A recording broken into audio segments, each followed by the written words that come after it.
میرا جینا میرا مرنا الہی تیری خاطر ہو۔ نحمده ونصلي ونسلم على رسوله الكريم وعلى آله واصحابه اجمعین، اما بعد۔ راہ معرفت کے سالک کے لیے کچھ چیزیں اگرچہ شرعاً نفلی ہوتی ہیں، لیکن اللہ تعالیٰ کے تعلق کو پانے کے لیے ان کا ایسے اہتمام کرنا پڑتا ہے جیسے واجب کا کیا جاتا ہے۔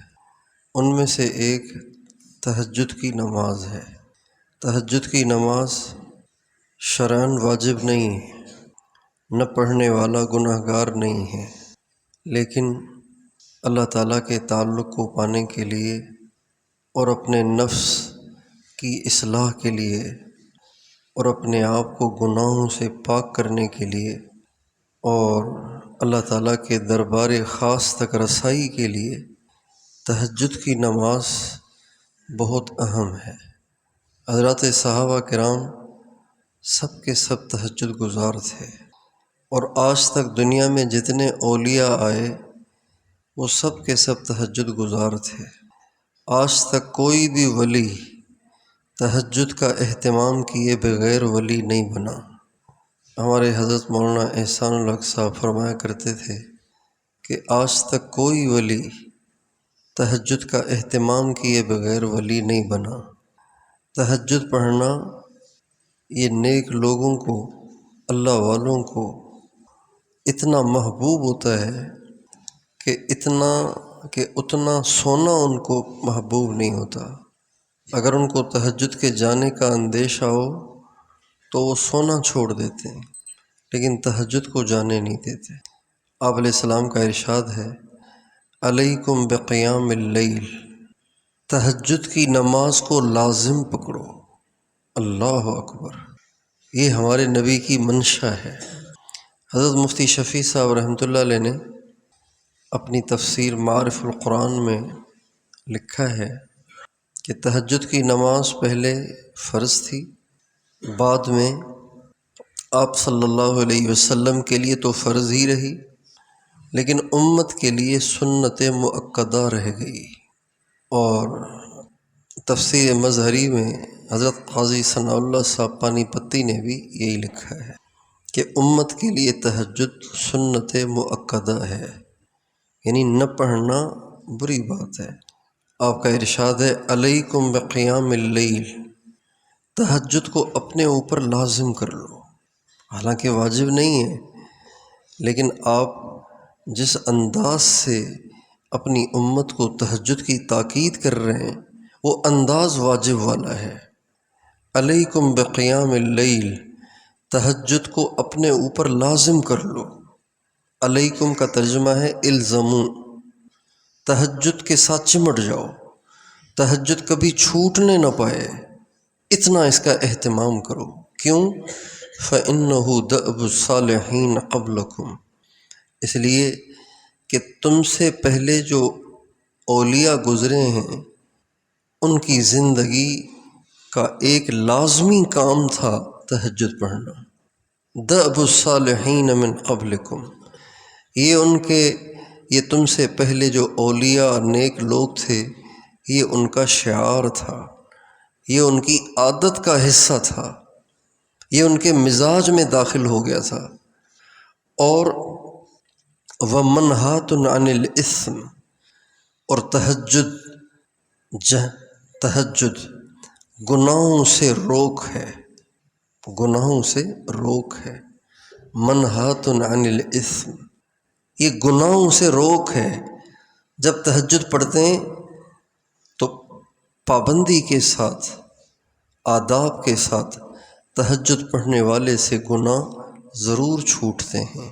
تہجد اور گناہ یہ جمع نہیں ہوتے، ضرور چھوٹتے ہیں گناہ۔ وَقُرْبَةٌ إِلَى اللَّهِ، اور تہجد کو اپنے اوپر لازم کرو، اس لیے کہ یہ اللہ کے قرب کا ذریعہ ہے۔ جب تم تہجد پڑھو گے تو اللہ کے قریب ہوتے جاؤ گے، قریب ہوتے جاؤ گے، اللہ کے قریب ہوتے جاؤ گے۔ اللہ اکبر، 3 باتیں ہو گئیں۔ چوتھی بات، تکفین للسیئات، اس سے تمہارے گناہوں کی معافی ہوگی۔ تکفیر کے 2 مطلب ہوتے ہیں۔ یہ بھی تکفیر ہے کہ جو گناہ زندگی میں کیے وہ معاف ہو جائیں، یہ بھی تکفیر ہے۔ اور یہ بھی تکفیر ہے کہ جو بری عادتیں پڑ گئی ہیں وہ چھوٹ جائیں، یہ بھی تکفیر ہے۔ تکفیر کا مطلب ہوتا ہے صفائی، تکفیر کا مطلب ہوتا ہے دھلائی۔ جب تہجد کا اہتمام کیا جاتا ہے تو جو گناہ کیے ہوئے ہیں وہ معاف ہو جاتے ہیں، صفائی ہو جاتی ہے، اور جن کی عادت پڑ گئی ہے، جن کی لت لگ گئی ہے، وہ چھوٹ جاتے ہیں، عادتیں تبدیل ہو جاتی ہیں تہجد کے اہتمام سے۔ اور وَمَطْهَرَةٌ لِلدَّاءِ عَنِ الْجَسَدِ، اور تہجد کے اہتمام سے جسم سے بیماریاں ختم ہوتی ہیں۔ اتنی ساری چیزیں ہمارے نبی نے ہمیں تہجد میں بتائی ہیں، اور تہجد پڑھنے والوں کی مدد ہوتی ہے، تہجد پڑھنے والوں کے کاموں میں برکت ہوتی ہے۔ جب مسلمانوں کو مسلسل فتوحات ہوتی رہیں اور علاقے فتح ہوتے چلے گئے اور رومی پسپا ہوتے چلے گئے، تو انہوں نے اس بات کی کھوج لگائی کہ آخر اس کی وجہ کیا ہے۔ تو ان کے اپنوں نے حضرات صحابہ کی جو صفات بیان کیں، ان میں سے ایک یہ بھی تھی، فرسانم رہبانم باللیل فرسانم بالنہار۔ یہ لوگ دن کو تمہیں گھوڑوں پہ نظر آتے ہیں، لیکن راتیں ان کی تمہاری طرح بستروں میں نہیں ہوتی ہیں، ان کی راتیں اللہ کے سامنے کھڑے ہو کے گزرتی ہیں۔ حضرات صحابہ کرام کے ہاں تہجد کی بڑی اہمیت تھی، اور حضرت امام مہدی علیہ الرضوان، جن کے ذریعے سے اللہ تعالیٰ پوری دھرتی سے کفر کو ختم فرمائیں گے، اور جن کے ذریعے سے ٹوٹی ہوئی امت کو جوڑیں گے، اور جن کے ذریعے سے پوری دنیا کو اسلام میں داخل کر کے کفر کو نیست و نابود فرمائیں گے، جو حضرت فاطمہ کی اولاد میں سے ہوں گے، حضرت علی کی اولاد میں سے ہوں گے، حضرت حسن اور حسین کی اولاد میں سے ہوں گے، اور جن کے دور حکومت میں حضرت عیسیٰ علیہ السلام کا آسمان سے نزول ہوگا، اور حضرت عیسیٰ علیہ السلام بھی آسمان سے اتر کر جن کی ابتدا میں نماز پڑھیں گے، ان کا نام، ان کو مہدی کہا جاتا ہے۔ نام ان کا محمد ہوگا، ان کے والد کا نام عبداللہ ہوگا، ان کی والدہ کا نام آمنہ ہوگا، اور ان کا خود کا نام محمد ہوگا، لیکن وہ مہدی ہوں گے۔ ہمارے نبی کا ارشاد ہے وہ آسمانوں میں بھی مہدی کے لقب سے جانے جائیں گے، اور وہ زمین والوں کے ہاں بھی مہدی کے لقب سے جانے جائیں گے۔ تو ان کے جو ساتھی ہوں گے، جن کو اللہ تعالیٰ ذریعہ بنائیں گے ساری دنیا میں اسلام کی سربلندی کا اور کفر کے نیست و نابود ہو جانے کا، اور جن کا درجہ اتنا اونچا ہوگا کہ ان سے پہلے کے اولیاء ان سے آگے نہیں بڑھ سکیں گے، اور ان کے بعد کے اولیاء ان کو پہنچ نہیں سکیں گے، اتنا ان کا اونچا درجہ ہوگا۔ تو ان کی صفات میں سے جو صفات احادیث میں بیان کی گئی ہیں، ان میں ایک صفت یہ بھی ہے، رہبان باللیل وفرسان بالنہار۔ وہ رات کے راہب ہوں گے، تہجد پڑھنے والے ہوں گے، رات کی تنہائی میں اعمال کرنے والے ہوں گے، اور دن کو گھوڑوں پہ سوار ہوں گے۔ اور اللہ تعالیٰ نے قرآن مجید میں جا بجا تہجد کی ترغیب دی ہے، کبھی حکم کے انداز میں اور کبھی اپنے نیک بندوں کی صفات کو بیان کرتے ہوئے اللہ تعالیٰ نے تہجد کا تذکرہ کیا ہے، تاکہ سننے والے پڑھنے والے بھی میرے نیک بندوں کی صفات کو اپنائیں۔ چنانچہ اللہ تعالیٰ فرماتے ہیں وَعِبَادُ الرَّحْمَنِ رحمان کے بندے کون ہیں؟ وعباد الرحمن الذین یمشون علی الارض ہونا وَإِذَا خَاطَبَهُمُ الْجَاهِلُونَ قَالُوا سَلَامًا وَالَّذِينَ يَبِيتُونَ لِرَبِّهِمْ سُجَّدًا وَقِيَامًا۔ رحمان کے بندے وہ ہیں کہ جو زمین پر جھک کے چلتے ہیں، تواضع سے چلتے ہیں، اور جب جاہل بدتمیز لوگ ان سے الجھنے کی کوشش کریں تو وہ ان سے الجھتے نہیں ہیں بلکہ سلام کہہ کر گزر جاتے ہیں۔ اور ان کی تیسری صفت یہ ہے کہ وہ راتیں سو کر نہیں بلکہ پوری رات یا رات کا اکثر حصہ سجدن و قیامن سجدے میں گزارتے ہیں اور قیام میں گزارتے ہیں۔ اللہ اکبر، کتنی محبت سے اللہ ان لوگوں کا تذکرہ کر رہے ہیں۔ والذین یبیتون لربہم سجدا و قیاما۔ صحابہ کرام کی کیا شان ہے کہ اللہ تعالیٰ کس طرح ان کے کمالات کو بیان فرماتے ہیں۔ لربہم پہلے ذکر کیا کہ وہ اخلاص سے بھرے ہوئے ہیں، حالانکہ لربہم کا درجہ عربی گرامر کے لحاظ سے بعد میں بنتا ہے، لیکن اللہ نے لربہم پہلے کہا اس بات کو بتانے کے لیے کہ میرے صحابہ کی نیتوں پہ شک نہ کرنا، یہ اخلاص سے بھرے پڑے ہیں۔ سجدن و قیاما، اور سجدن کا تذکرہ پہلے فرمایا، قیامن کا تذکرہ بعد میں فرمایا کہ ان کی راتیں سجدے میں گزرتی ہیں اور قیام میں گزرتی ہیں۔ حالانکہ جب آدمی نماز پڑھتا ہے پہلے قیام ہوتا ہے پہلے سجدہ ہوتا ہے؟ قیام ہوتا ہے نا، سجدہ بعد میں ہوتا ہے، لیکن اللہ نے ان کے سجدے کا تذکرہ پہلے کیا ہے۔ اس سے پتہ چلتا ہے کہ حضرات صحابہ کرام کا سجدے کے ساتھ کچھ زیادہ ہی لگاؤ تھا، اور حقیقت ہے آپ اس کا تجربہ کیجئے۔ رات کی تنہائی ہو، اندھیرا ہو، ساری دنیا سو رہی ہو، آپ اچھی طرح وضو کریں، اس سے پہلے استنجا کریں، اچھی طرح وضو کریں، اور مسواک بھی اچھی طرح کریں۔ ہمارے نبی مسواک اچھی طرح کرتے تھے، لیکن صبح کو اٹھ کے تو ٹکا کے کرتے تھے۔ مسواک ہمارے نبی کے سرانے رکھا ہوتا تھا، زندگی بھر کا معمول رہا، مسواک آپ کے سرانے ہوتا۔ جو ہی آپ بیدار ہوتے تو سب سے پہلے اٹھ کے مسواک کرتے تھے۔ سب سے پہلا کام جو ہمارے نبی اٹھ کے کرتے تھے، ہاتھ دھوتے تھے اور مسواک کرتے تھے۔ سب سے پہلا کام اٹھنے کے بعد 3 دفعہ ہاتھ دھوتے پھر مسواک کرتے، اور اتنے زور سے مسواک کرتے، اتنے زور سے مسواک کرتے کہ ایسے لگتا جیسے دانت اکھیڑ دیں گے۔ اور اپنی زبان پہ بھی مسواک کرتے تھے، اور زبان پہ اتنا مسواک کرتے تھے کہ اڑ اڑ کی آواز آتی تھی۔ اچھی طرح وضو، اور پھر اس کے بعد آپ مصلی پہ آئیں اور خوشبو لگائیں، اور مصلی پہ آئیں، اور پھر آپ تہجد پڑھیں، پھر سجدے میں جائیں۔ آپ کو اتنا مزہ آئے گا کہ وہ سننے سے آپ اس کا ادراک نہیں کر سکتے، اتنا مزہ آتا ہے آدمی کو۔ والذین یبیتون لربہم سجدا وقیاما۔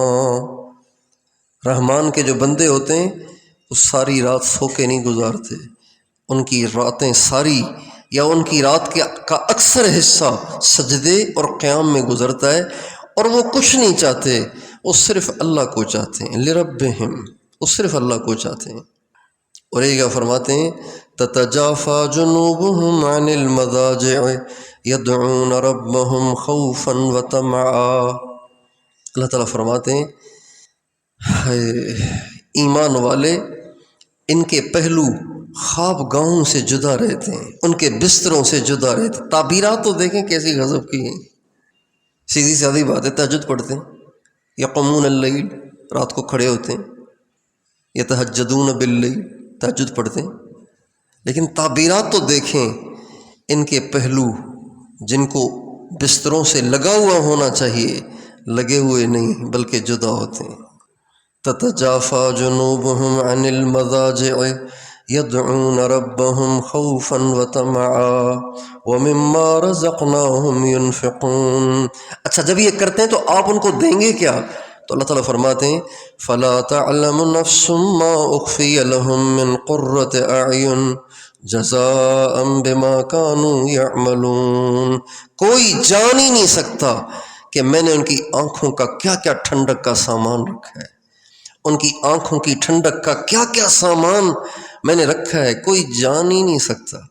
کیسے بتائیں؟ جان ہی نہیں سکتے، سمجھ ہی نہیں سکتے۔ وَمِنَ اللَّيْلِ فَتَهَجَّدْ بِهِ نَافِلَةً لَكَ عَسَىٰ أَن يَبْعَثَكَ رَبُّكَ مَقَامًا مَحْمُودًا، اے نبی تہجد پڑھا کریں، اور امید ہے کہ اس کی برکت سے اللہ تعالیٰ آپ کو مقام محمود پہ پہنچائے گا۔ اتنی ساری باتوں کے بعد بھی بتائیے ایک سالک کو، راہ طریقت کے مسافر کو، اللہ کے طالب کو، اللہ کے تعلق اور محبت کے طالب کو ساری رات سوئے رہنا اس کو زیب دیتا ہے؟ بتائیے اتنی ساری باتوں کے بعد شرم آتی ہے سالک کو، کیسے یار سویا رہا ہوں، مالک نے دربار سجایا ہوا ہے اور میں سو رہا ہوں۔ حدیث میں آتا ہے جب رات کا آخری تہائی حصہ رہ جاتا ہے تو اللہ تعالیٰ پہلے آسمان پہ تشریف لاتے ہیں۔ حدیث میں الفاظ تو یہی ہیں کہ اللہ تشریف لاتے ہیں۔ علماء کہتے ہیں کہ اللہ نزول سے پاک ہے، تو اس سے مراد تجلی خاص ہے، کو خاص تجلی ہے اللہ کی جو پہلے آسمان پہ آتی ہے، اور پہلے آسمان پہ تشریف لا کے فرماتے ہیں هل من داع فاستجیب له، هل من مستغفر فاغفر له، کوئی ہے گناہوں کی بخشش چاہنے والا آئے کر دیتا ہوں۔ هل من تائب، کوئی ہے توبہ کرنے والا، کوئی ہے دعائیں کرنے والا۔ هل من سائل فاعطیہ، کوئی ہے تم میں سے سوال کرنے والا کہ اس کو دوں۔ اب ہمیں گناہوں کی بخشش بھی چاہیے، اور ہمیں عطائیں بھی چاہیے، اور ہمیں توبہ کی قبولیت بھی چاہیے، اور ہمیں سب کچھ چاہیے، اور وہ دینے کے لیے تیار ہے اور خود تشریف لایا ہوا ہے، اور ہم سو رہے ہیں۔ جنہیں ان چیزوں کا ادراک ہوتا ہے ان کو بڑی شرم آتی ہے سوئے ہوئے۔ ہمارے حضرت مولانا جمشید صاحب نور اللہ مرقدہ رات کو جتنی دفعہ ان کی آنکھ کھلتی اتنی دفعہ تہجد پڑھتے تھے۔ اگر 3 دفعہ آنکھ کھلتی تو 3 دفعہ پڑھتے تھے، 6 دفعہ کھلتی تو 6 دفعہ تہجد پڑھتے تھے۔ جب آنکھ کھلی تو یہ نہیں کہ کروٹ بدل کے پھر لیٹ گئے، ابھی تو پڑھی تھی، یا ابھی اٹھ کے پڑھتا ہوں، ابھی تو ٹائم ہے، الارم تو اتنے بجے رکھا تھا، ایسے نہیں کرتے تھے۔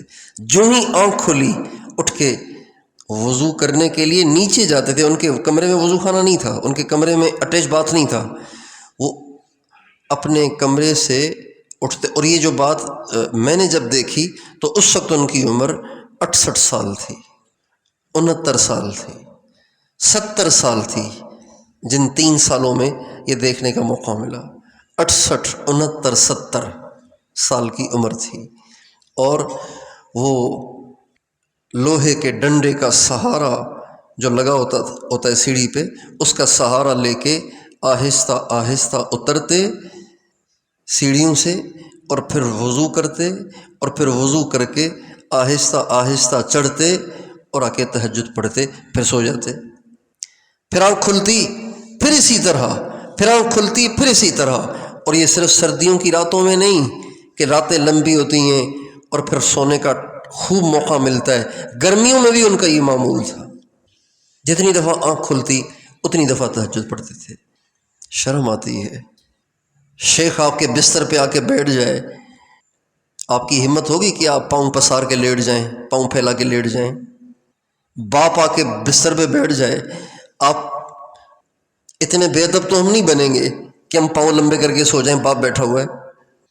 شرم آتی ہے آدمی کو۔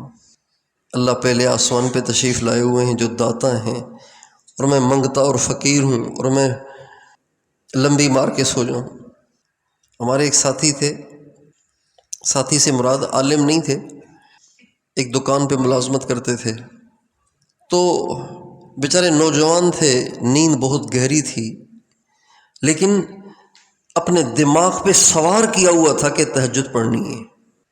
الارم لگاتے تھے، چھوٹا بڑے موبائل نہیں آئے تھے، بٹنوں والے موبائل پہ، حیدرآباد کے تھے، تو وہ الارم لگاتے تو الارم بجتا تو کچھ ہوش تو آتا تھا کہ بھئی الارم بج رہا ہے، تو ان پہ اتنا غلبہ تھا تہجد کا کہ نیند کے غلبے میں کہہ رہے ہوتے تھے دانش اٹھ اللہ انتظار میں ہے، دانش اٹھ اللہ انتظار میں ہے، دانش اٹھ اللہ انتظار میں ہے۔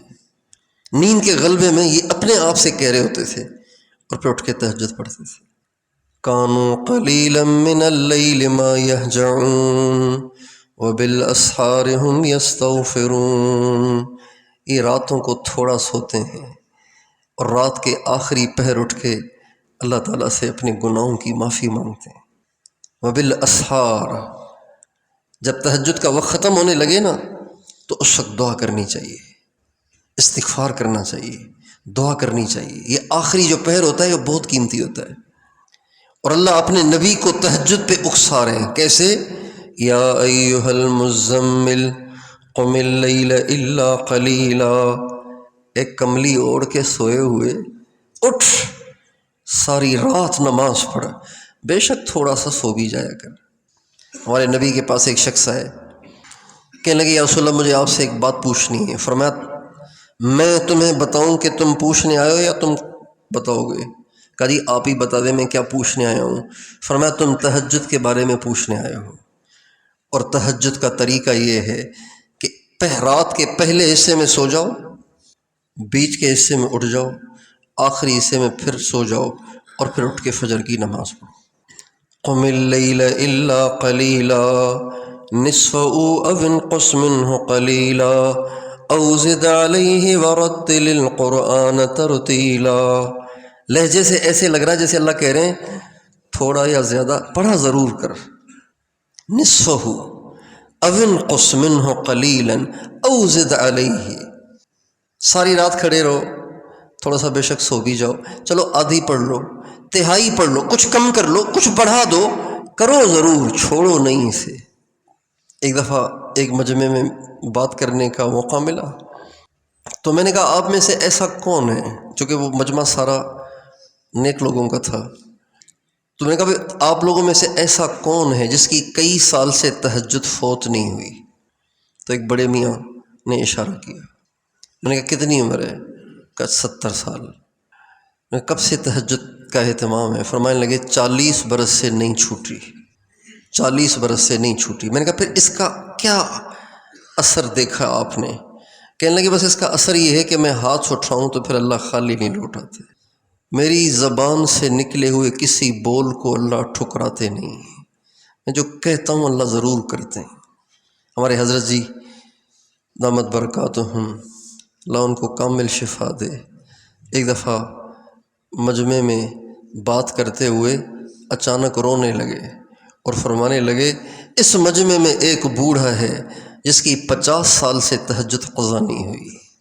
اپنی طرف ہمارے استاد تھے حضرت مولانا عبد الرحمن صاحب، ان کو نیند نہیں آتی تھی، بڑا مسئلہ تھا ان کے ساتھ نیند کا، آخری عمر میں آتی تھی نیند، لیکن نیند نہیں آتی تھی پہلے ان کو، اور وہ نیند نہ آنے کی وجہ یہ کہ رائیون میں ہوتے تھے فاقے، کھانا ملتا نہیں تھا صحیح، اور اگر ہوتا تھا کھانا تو وہ بھی ایسا کہ بالکل پانی جیسا سالن اور سوکھی روٹی، اور وہ بھی اگر مہمان آ گئے تو طلبہ کو نہیں ملتی تھی۔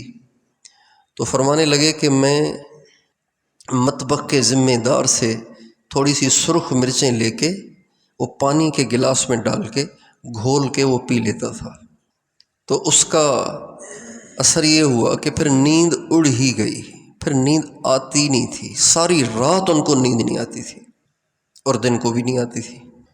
حضرت مولانا جمشید صاحب نے مجھ سے فرمایا کہ آپ ان کے سر پہ دہی کی مالش کریں، اور یہ ایک معجون ہے اس طریقے سے بناؤ، یہ ان کو کھلاؤ۔ چنانچہ میں نے وہ معجون بنائی، معجون میں کیا تھا؟ اجوائن، اور اس سے 1.5 گنا شہد، اجوائن کو کوٹ کے 1.5 گنا شہد اس میں ڈال کے اس کی معجون بنائی، اور فرمایا یہ آدھی آدھی چمچ صبح شام ان کو کھلاؤ اور ان کے سر پہ دہی کی مالش کرو۔ چنانچہ کوئی 1 ہفتہ قریباً میں نے ان کے سر پہ مالش کی ہوگی، اللہ کا شکر ہے پھر ان کو نیند آنا شروع ہو گئی تھی۔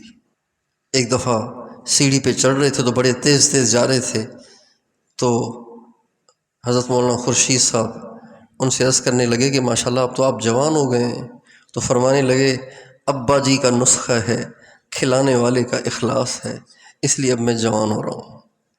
تو ان کو نیند نہیں آتی تھی، لیکن فرماتے تھے کہ ساری رات تڑپ تڑپ کے مجھے نیند نہیں آتی، اور عین آخری وقت میں مجھ پہ نیند کا غلبہ شروع ہو جاتا ہے، لیکن میں اس وقت اپنے آپ کو مجبور کر کے تہجد کے لیے کھڑا ہو جاتا ہوں، صرف اس لیے کہ اللہ تعالیٰ سے ساری دنیا کے انسانوں کی ہدایت چاہتا ہوں، اور میں ساری رات پڑا سوتا رہوں، لیٹا رہوں، اور سستی میں ساری رات اپنی ضائع کر دوں، اس لیے کم از کم اتنا تو کر لوں کہ جب رات کے آخری پہر میں اللہ تعالیٰ کا عرش پہلے آسمان پہ آتا ہے تو اٹھ کے تہجد پڑھ لوں۔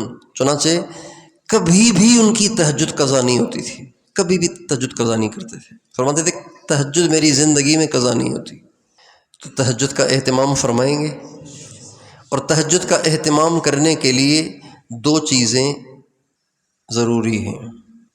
ایک، دن کو نگاہوں کی حفاظت، دن کو نگاہوں کی، جس کی آنکھ دن میں اٹھی رہے گی اس کی رات کو سوتی رہے گی، جس کی نظر دن میں جھکی رہے گی وہ رات کو کھل جایا کرے گی۔ اصولی بات ہے، بد نگاہی کرنے والا کبھی بھی تہجد نہیں پڑھ سکتا، پکی بات ہے یہ۔ بد نگاہی اور تہجد جمع نہیں ہوتے۔ ایک نظر اگر دن کو ڈالی ہے تو رات کو توفیق نہیں ہوگی۔ بد نگاہی سے بچنا تہجد میں بیداری کے لیے، یوں سمجھیں، شرعاً نہیں کہہ رہا ہوں، یوں سمجھیں کہ بس یہ تو فرض ہے، بد نگاہی اور تہجد جمع نہیں ہوتے۔ ایک بات۔ دوسری بات، رات کا کھانا کم کھائیں اور جلدی کھائیں۔ اگر آپ دن کو 2 روٹیوں سے پیٹ بھر لیتے ہیں تو رات کو 1.5 کھائیں، اور 1 کھائیں تو اور اچھا، کمزوری نہیں ہوگی، اس سے طبیعت اچھی رہے گی۔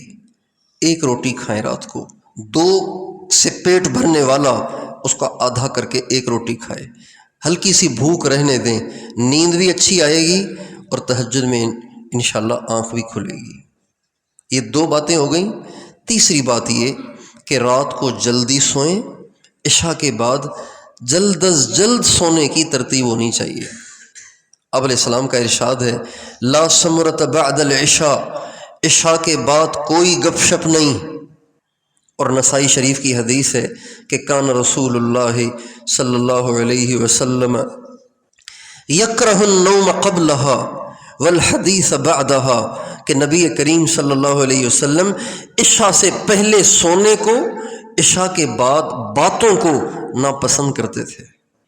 اور حضرت عمر رضی اللہ تعالیٰ عنہ اپنے دور خلافت میں ان کے ہاتھ میں ڈنڈا ہوتا تھا اور نکلتے تھے، عشاء کے بعد جس کو جاگا ہوا دیکھتے تھے تو اس کی پٹائی کرتے تھے اور فرماتے تھے جا کے سو جاؤ، سو گے نہیں تو صبح کو اٹھو گے کیسے؟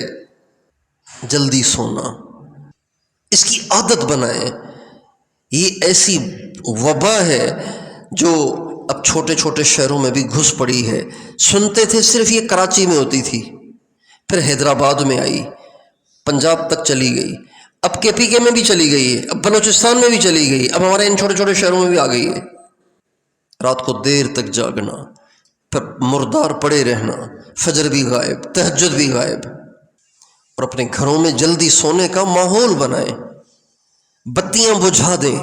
اندھیرا کریں گے سونے کا ماحول بنتا ہے، اندھیرے سے سونے کا ماحول بنتا ہے۔ بتیاں بجھا دیں۔ گھر والوں سے کہیں کہ بچوں کو کھانا مغرب کے بعد کھلا دو۔ مغرب کے بعد کھانا کھانا سنت ہے، پتہ ہے آپ کو؟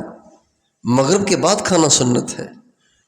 جن اکابر نے ہمارے نبی کے شمائل لکھے ہیں، ہمارے نبی کی عادات شریفہ لکھی ہیں، انہوں نے کھانے کا تذکرہ مغرب کے بعد کیا ہے۔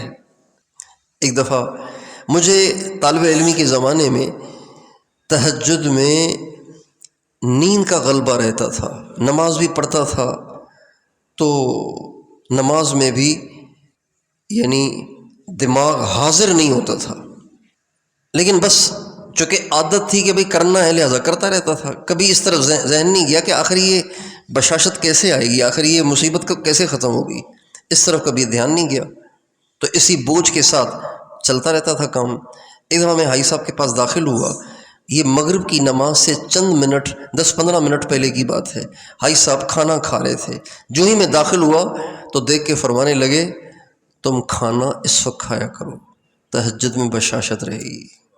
پھر فرمانے لگے سنت بھی ہے، اس وقت کھانا سنت ہے، مغرب سے پہلے کھائیں یا مغرب کے بعد کھائیں، یہ ٹائم ہے کھانے کا.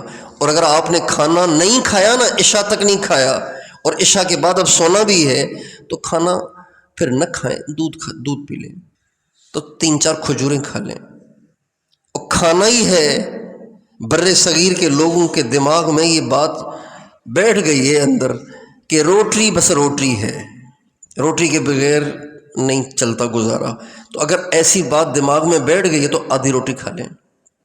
میں نے ایک پرانے حکیم سے، بوڑھے تھے، حضرت مولانا احمد علی لاہوری رحمۃ اللہ علیہ سے ان کا تعلق تھا. ان سے پوچھا کہ لوگ کہتے ہیں 40 قدم، آپ کیا فرماتے ہیں کھانے کے بعد کتنے قدم چلنا چاہیے؟ فرمانے لگے 80 قدم. اور ہمارے نبی کا بھی ارشاد ہے، آپ فرماتے ہیں کہ کھانا کھا کے سویا مت کرو. الجامع الصغیر میں یہ حدیث ہے، کھانا کھا کے سویا مت کرو، اس سے تمہارا دل سخت ہو جائے گا. جب دل سخت ہوگا تو کیا ہوگا؟ مراقبے میں دھیان نہیں جمے گا. جب دل سخت ہوگا تو نماز میں جی نہیں لگے گا.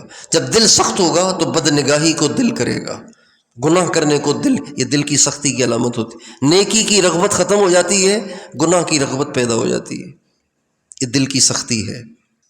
کھانا کھا کے سویا مت کرو، اس سے تمہارا دل سخت ہو جائے گا، بلکہ کھانا کھا کے اس کو نماز اور ذکر سے ہضم کرو.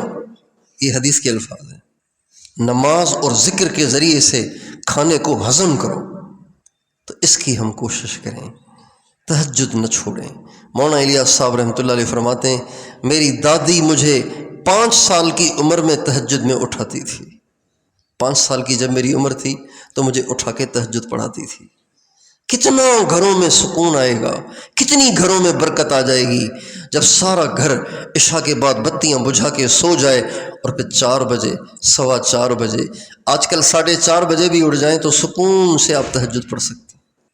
سارا گھر، بیوی بچے چھوٹے بڑے تہجد پڑھ رہے ہیں. بیگم کھڑی ہوئی ہے مصلی پہ، خاوند بھی کھڑا ہوا ہے مصلی پہ، بچے بھی اٹھ کے وضو کر رہے ہیں، گر رہے ہیں نیند سے، مصلی پہ سو رہے ہیں. اللہ کو کتنا پیار آئے گا جب ان کے ہاتھ اٹھیں گے. اللہ ان کے ہاتھوں کو خالی لوٹائے گا؟ اس پہر اٹھ کے جب چھوٹے چھوٹے بچے ہاتھ اٹھائیں گے، اللہ پاک کی رحمت کو کتنا جوش آئے گا، کتنا پیار آئے گا. اللہ تعالی ہمارے گھروں میں تہجد کا ماحول بنا دے، اس کا ہم ماحول بنائیں اور خود اس کے عادی بنیں. اور اگر کسی دن اتنی دیر ہو گئی ہے کہ آدھی رات گزر چکی ہے اور اب آپ کو اندیشہ ہے کہ اب آپ تہجد میں نہیں اٹھ پائیں گے، تو بھائی پھر پڑھ کے سو جاؤ. آدھی رات گزر گئی ہے تو، ورنہ جلدی سو جائیں پھر اٹھ جائیں.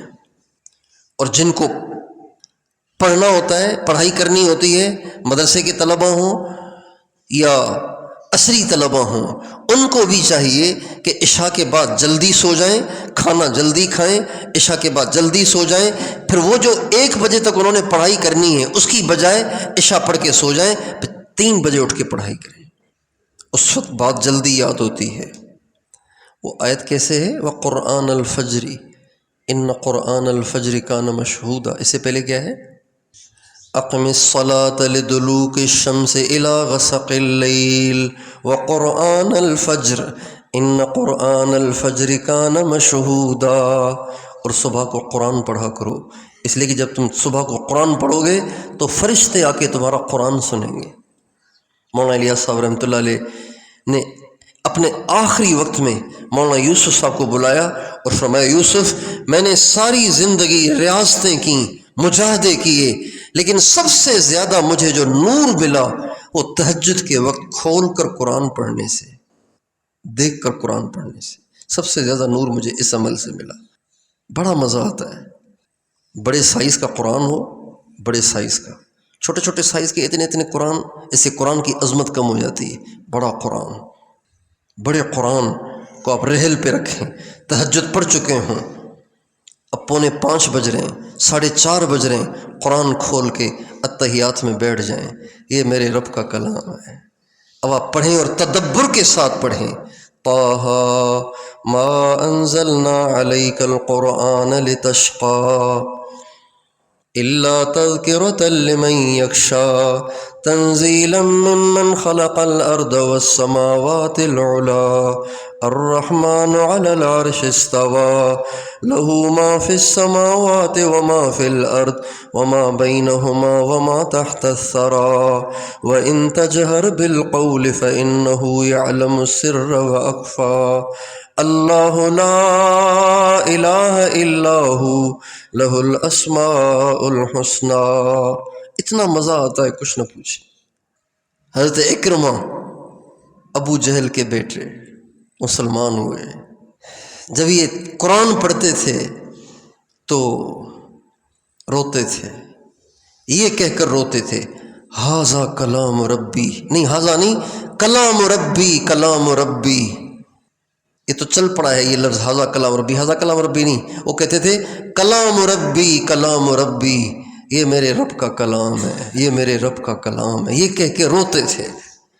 میرے اللہ کی باتیں، جیسے ماں بیٹے، بچھڑے ہوئے بیٹے، گمشدہ بیٹے، اغوا ہوئے بیٹے کا میسیج پڑھ کے اس کو فوراً موبائل کو سینے سے لگا کے چومتی ہے، میرے بیٹے کا میسیج آیا ہے، اغوا ہو گیا ہے، اس کا فون بند ہے، اچانک اس کے نمبر سے میسیج آ گیا کہ امی میں ڈاکوؤں کے پاس ہوں، کلام ربی کلام ربی، یہ میرے رب کا کلام ہے۔ تو وہی تہجد کا اہتمام فرمائیں گے نا۔ اور آخری بات کہ تہجد میں اٹھنے کے لیے سورہ کہف کی جو آخری 9 آیتیں ہیں، آخری رکوع ہے، افحسب الذین کفروا ان یتخذوا عبادی من دونی اولیاء، یہ آیت یہ یہاں سے لے کے آخر تک اس کو پڑھیں۔ حدیث میں آتا ہے کہ اس کو پڑھنے والا جب چاہے گا اللہ تعالیٰ اس کو اٹھا دیں گے، تو اس کا اہتمام کریں۔ سونے سے پہلے سورہ کہف کا آخری رکوع افحسب الذین کفروا سے لے کے آخر تک پڑھ لیا کریں، انشاءاللہ اللہ تعالیٰ آپ کو جس وقت آپ چاہیں گے اللہ تعالیٰ اس وقت آپ کو اٹھائیں گے۔ اور الارم بھی رکھنا چاہیے، لیکن الارم ایسا نہیں رکھنا چاہیے کہ الارم بجتا رہے، ساری دنیا اٹھتی رہے، آپ سوتے رہیں۔